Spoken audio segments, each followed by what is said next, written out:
Surveillance cameras captured the final moments of Chicago drill rapper THF Sue's life.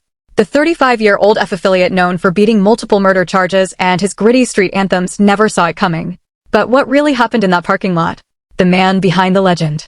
Before we dive into the tragic events that unfolded on that fateful October afternoon, we need to understand exactly who DaVinci Collier was. The man the streets knew as THF Sue, THF Bay Zoo, or simply Big Boss Sue. This wasn't just another rapper caught in the crossfire of Chicago's endless gang violence. This was a figure who had become almost mythical in drill music circles. A man whose very survival seemed to defy the odds time and time again until suddenly it didn't. Born on September 26, 1990, in one of Chicago's most notorious environments, DaVinci Collier entered a world that would shape every aspect of his existence. The infamous Cabrini Green housing projects became his classroom, his playground, and his battleground all at once. For those unfamiliar with Cabrini Green, we're talking about a place where fear was a constant companion, where violence wasn't an exception, but the rule, where childhood innocence died young. I was born in the Greens. I was born in the Greens. I grew up in the Greens. You know what I'm saying? I got a name out there too. You know what I'm saying? I got a chance to get in the field, but I was just doing bad shit. These little baby kid shit, you feel me? I came southbound when I was like mid-teens. My OG always been out south, so I've been knowing all my brothers that's from out south since I was a puppy, you feel me? My grandma still stayed up north, and my OG moved southbound when they knocked our bills down. The streets weren't kind to young DaVinci, but they were honest in their brutality. By his own admission, he developed what he called a passion for crime from an incredibly young age.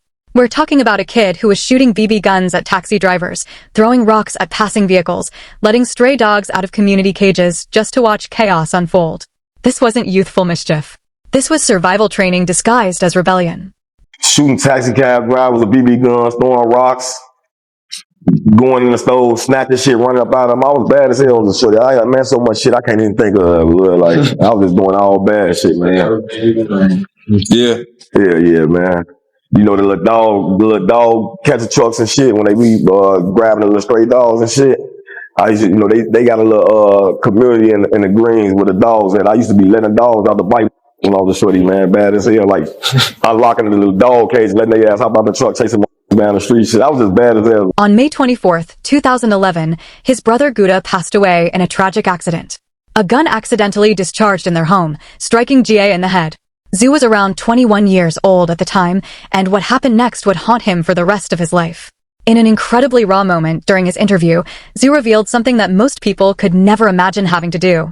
You know, he was in the house, the gun accidentally went off and shot him. You know, he was in the house, the gun accidentally went off and shot him in the head or whatever, you know what I'm saying? That's how he passed away. So, like, wasn't nobody in my family, as far as the immediate family, who was strong enough to bathe them and wash them up and get them prepared for the services or whatever. So, like, he admitted that even years later, he still hadn't properly mourned, that he'd been strong for his family, but never had the chance to truly process his grief.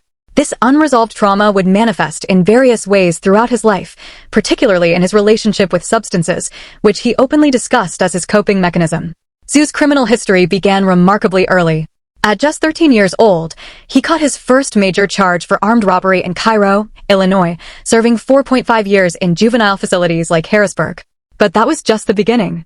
Over the course of his life, Zoo would spend more than 12 years incarcerated across multiple stints, mostly in short county jail stays for gun charges and other offenses. Maybe more, maybe less, bro. Like, I spent a lot of time, man. Maybe more, maybe less, bro. Like, I spent a lot of time, man. I've been going to jail since a juvenile, since I was 13, you know what I'm saying? So, I mean, I try to do the math myself, like just putting all the time together, the real bids and shit. It's like 12 out of my life, shit, then half of my life, you feel me? Yeah. You know what I'm saying? I ain't get a chance to experience life for real till I turned like 12, 13. So, like, hell yeah, I stayed in trouble as a shorty, man. That's all. I stayed in some shit, bro. Like, my background shot like a motherfucker, but like, as far as being convicted, I ain't got no deep convictions, you get what I'm saying? I got two gun convictions. Both of them unconstitutional though right now. But here's where Zoo's story becomes truly remarkable, or depending on your perspective, deeply troubling. Despite his extensive criminal history, Zoo beat multiple serious charges, including murders, attempted murders, and armed robberies. He became known for his ability to navigate the legal system, famously proclaiming that he beat cases by picking juries and going to trial, not by getting off on technicalities or cooperating with authorities. The most significant of these cases came in 2014, when Zoo was arrested at Lil Durk's home in connection with the 2009 murder. The charges were serious first-degree murder, but Zoo would eventually beat the case in 2018, an experience that inspired one of his most popular tracks. When, I beat my body January 2018, and Vaughn beat this shit a month after. And Durk flew us down here, you feel me, took us shopping and shit. And I said it on my No Jump interview, we was just really just in the basement on Durk Live. We set a live up there. They was like, damn, you Zoo and Vaughn just beat they murder a month apart from each other. Y'all should do a song. And Buka and Ike was playing with the motherfucker like, man, y'all ass ain't no shit. Ooh, they telling y'all ass to rap. And Vaughn ass like, man, shit, call the engineer. So they called the engineer, you know what I'm saying? Man, Vaughn just that bitch just playing. We ain't even write that beat about it. We just going back and forth, and that ended up being one of my hottest songs. The song was seen by many as bragging about beating a murder charge, which attracted unwanted attention from law enforcement. Zoo acknowledged this, explaining how police began targeting him more intensely after the song's release, viewing it as him flaunting his ability to evade justice. Zoo's affiliation with THF, Triga Happy Family, or Tay-Town Hustlers Family, defined much of his street identity. This gang, originally tied to Gangster Disciples, but later flipped to Black Disciples in the 2000s, operated out of Chicago's Kenwood and Bronzeville neighborhoods, specifically around 46th Street. The set was known for its aggressive reputation and deadly rivalries, particularly with 051 Young Money, a Mickey Cobra's affiliated gang. The THF versus A51 Young Money feud has been described as one of the deadliest gang wars in Chicago drill history, with unverified reports claiming over 100 casualties linked to the conflict.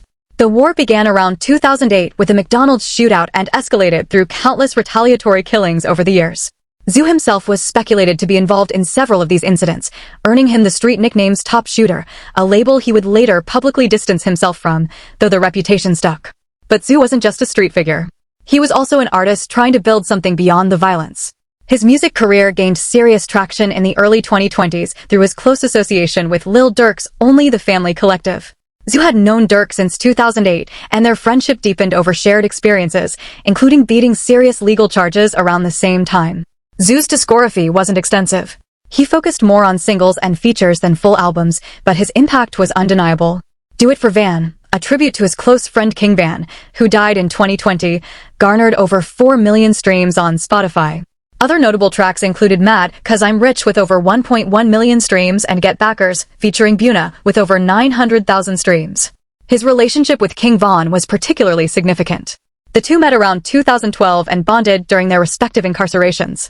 Zoo described Von as having storytelling abilities comparable to Slick Rick and credited him with influencing his own entry into rap. They remained close until Van's death in November 2020, a loss that hit Zoo hard. By October 2025, Zoo had amassed over 180,000 Instagram followers and around 35,000 monthly Spotify listeners. He had released his 2023 project FO6 and was working on new material, having just dropped Murder Story, which garnered hundreds of thousands of views with minimal promotion. But despite his musical success and stated desires to leave street life behind, Zoo remained entangled in the very violence he hoped to escape. In interviews, he spoke about wanting to relocate his 7 children out of Chicago, about planning community programs like youth baseball teams and boxing tournaments to steer kids away from guns, about being done with senseless violence. Yet, he also acknowledged the impossibility of truly escaping his past, of changing his lifestyle completely when his name and reputation preceded him everywhere. This was the complex, contradictory figure that Devin Shesier had become by October 2025. A father of 7 trying to build a legitimate music career while carrying the weight of his past.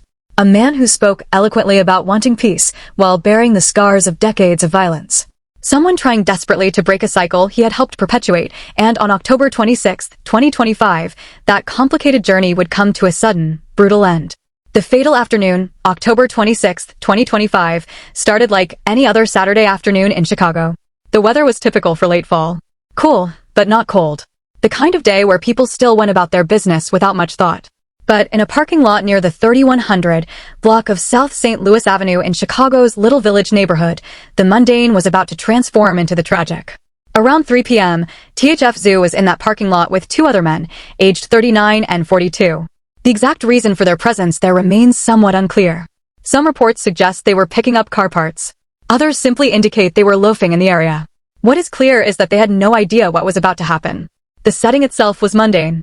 a public parking lot in a predominantly Latino residential area adjacent to La Valita Park, a community space that contrasts sharply with the violence that would soon unfold there. What happened next unfolded with terrifying speed and precision. According to police reports, an unknown vehicle approached the parking lot. Armed individuals exited and opened fire on the three men. The attack was not a random act of violence or a case of mistaken identity. This was calculated, targeted, and executed with a kind of firepower that suggested premeditation and intent to kill. The ballistic evidence tells a chilling story. Police recovered 20 rifle casings and 19 non-numerous casings from the scene. 39 rounds fired in total, suggesting multiple weapons and possibly multiple shooters. The use of both rifles and handguns indicated this wasn't a spontaneous act, but rather a planned ambush with significant firepower. 5 vehicles in the parking lot sustained damage from the gunfire, illustrating the sheer volume of shots fired and the indiscriminate nature of the attack. Hey yo, I just for the air, John. John 464987. 464987 event 07648764. Damn, I mean they got his ass. Go ahead. The vehicle looks like it may be a Honda Accord, newer model, like 20. Hey, yo. Just for the air, John 464987, 464987, event 0764807648. Damn, I mean, they got his ass. Something for it. Go ahead. The vehicle looks like it may be a Honda Accord, newer model, like 2020. And the both shooters jumped in the passenger in the rear, one in the passenger, so there's possibly at least 3 heads in the car. But despite the best efforts of the trauma team, he succumbed to his injuries. The 35-year-old rapper, who had survived so many close calls over the years, who had beaten multiple murder charges and escaped countless dangerous situations, could not survive this one. Family sources confirmed his death that evening, sending shockwaves through Chicago's drill community and beyond. But here's where the story takes an even more disturbing turn. Within hours of the shooting, surveillance footage from the parking lot began circulating on social media. This grainy video captured without audio would become one of the most viewed and discussed pieces of content in drill music circles, reigniting debates about the ethics of sharing violent content and the role of social media in perpetuating the cycle of gang violence. The viral footage shows a scene that appears almost mundane at first. Several individuals standing near vehicles in a parking lot, seemingly engaged in casual conversation or routine activities. Then suddenly, the footage captures 2 assailants, one in a light hoodie and another in dark clothing approaching the group. What happens next is too graphic to describe in detail, but the video shows the attackers opening fire before fleeing the scene on foot while victims scatter or collapse. Interestingly, the footage contradicted some aspects of the police reports. While police described a vehicle-based approach, the viral video clearly shows the assailants approaching on foot. This discrepancy raises questions about whether there were multiple surveillance angles, whether the police report was incomplete or inaccurate, or whether the viral footage itself might not show the complete picture of what transpired. The location of the shooting also raised eyebrows among those familiar with Chicago's gang territories. Little Village is primarily a Latino neighborhood on Chicago's southwest side, not traditionally associated with THF territory, which is centered around the South Side's Bronzeville and Kenwood areas. This led to speculation that Zoo had been tracked to the location, that someone knew he would be there and planned the ambush accordingly. The brazen nature of the attack occurring at 3 p.m. in a public parking lot suggested either extreme boldness on the part of the attackers or a level of desperation that overrode normal caution. As news of the shooting spread, speculation about the perpetrators and motives began immediately. Given Zoo's extensive history of gang affiliations and beefs, there was no shortage of theories. Some pointed to the ongoing THF versus 0551 Young Money feud, suggesting this might be the latest casualty in that long-running war. Others noted recent tensions involving THF's death in 2024, which some believe was connected to a rival Black Disciple set called Bashville Crazy. We don't know who this can be and who might can't beat cause the be into it with so many people. You know what I'm talking about? So many people. You know what I'm talking about? That's why it's not good to because if you out here dissing, you know what I'm talking about? You don't know where that fire can come from. You know what I'm talking about? If you out here dissing, bro, you might as well tuck yourself under a rock, hide yourself in a crib, or get some top flight security or something, man. Unverified community reports on Reddit suggested a revenge chain. THF was killed in February 2024, allegedly by someone named Man from Bashville Crazy. Man was then killed in June 2024 in retaliation. And Zoo's October 2025 death might have been Bashville's way of closing the loop. But these remain unconfirmed theories, the kind of street narratives that circulate in the absence of official information. The timing of Zoo's death also struck many as grimly ironic. November 5th marked the anniversary of his 2014 arrest for first-degree murder. The case he eventually beat in 2018. That he would be killed just days before this anniversary seemed to some like a cruel twist of fate. A reminder that in Chicago streets, history has a way of repeating itself, often in the most tragic ways possible. The aftermath and impact. The news of THF Zoo's death didn't just spread. It exploded across social media, text messages, phone calls, and group chats, creating immediate shockwaves that rippled through Chicago's drill community and beyond. The response was as polarized and complex as Zoo's life had been, revealing the deep divisions, personal connections, and ongoing tensions that defined Chicago's hip-hop landscape. For those who knew and loved Zoo, the grief was immediate and overwhelming. F's Duty Low, one of Zoo's closest associates, shared a heartfelt tribute on Instagram, expressing the depth of his loss. In his post, Duty Low referred to Zoo as a big brother who had stood by him during his own recovery from a shooting. Duty Low made a solemn vow writing, "I got you kids for life," a commitment to support Zoo's 7 children in the wake of their father's death. This gesture speaks to the family-like bonds within FF and the sense of responsibility that members feel toward each other, even in death. It's a stark reminder that behind the tough exterior and street credibility, these are real people with real relationships, real grief, and real consequences to bear. THF Rome, another affiliate, expressed his shock and frustration, not just at Zoo's death, but at how normalized violence had become in Chicago. His comments about desensitization struck a chord with many, highlighting how communities affected by constant violence can become numb to tragedy, treating death as just another day, another loss. Another name added to an ever-growing list. Even billionaire Black from FBG, who came from a rival faction, posted a tribute acknowledging Zoo as a great brother and expressing prayers for his family. This cross-faction respect demonstrated that despite the beefs and conflicts, there was still recognition of shared humanity, of lives lost too soon, of the universal tragedy of violence. Fans across social media platforms expressed shock and disbelief. On X, posts like, "Damn Rip Bay Zoo" appeared thousands of times, mixed with questions about Chicago's unrelenting violence. Why is Chicago like this? Many noted the timing, with one user writing, "Damn, so Theft Zoo passed away. I know Durk and they're sick," referring to Lil Durk's incarceration on federal murder for higher charges. The tragic irony wasn't lost on anyone. F's founder was locked up, potentially facing life in prison, and now one of his closest associates was gone forever. But the response wasn't universally mournful. On Reddit's Ruricology, rival gang members and their supporters celebrated Zoo's death, posting screenshots of Instagram stories with phrases like "Toast to Data," a sarcastic toast, and "I got Zoo," accompanied by laughing emojis. The comment sections revealed a disturbing jubilation. "Been killing and actually beat bodies. Him going out was unexpected," one user wrote, while another added, "The way everybody's celebrating show you this was really out here hurting shy." One particularly telling comment read, "20 different repping is crazy," referring to the number of rival gang members claiming involvement or celebrating the killing. The sheer number of people expressing satisfaction at Zoo's death speaks to his reputation on the streets. He was seen as a serious threat, someone who had allegedly caused significant harm to rival sets over the years. Whether these claims were true or exaggerated, the perception alone had made him a high-profile target. Another Reddit user noted the mocking tone of rivals. "Why he ain't blow his gun," taunting Zoo for apparently not fighting back during the ambush. This cruel mockery is a common feature of Chicago's gang culture, where showing any perceived weakness, even being caught off guard in a deadly ambush, becomes fodder for disrespect and ridicule. Importantly, contrary to some early speculation, no evidence suggested O'Block was involved in mocking Zoo's death. O'Block, home to the late King Von, was actually allied with THF and F through their shared Black Disciples ties. The celebrations came from historical rivals like Air 51 Young Money and potentially other opposing sets, underscoring the complex web of alliances and conflicts that defined Chicago's gang landscape. The most notable absence in the immediate aftermath was Lil Durk himself.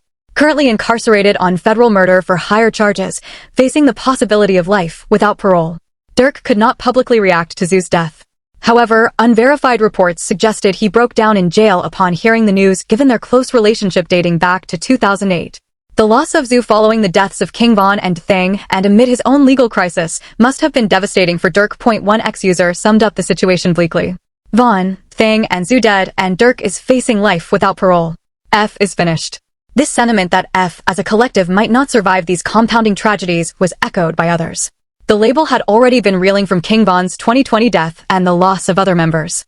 Now, with Durk incarcerated and Zoo dead, the future looked uncertain at best. Some saw it as the inevitable conclusion to a lifestyle that glorified violence and street credibility above all else.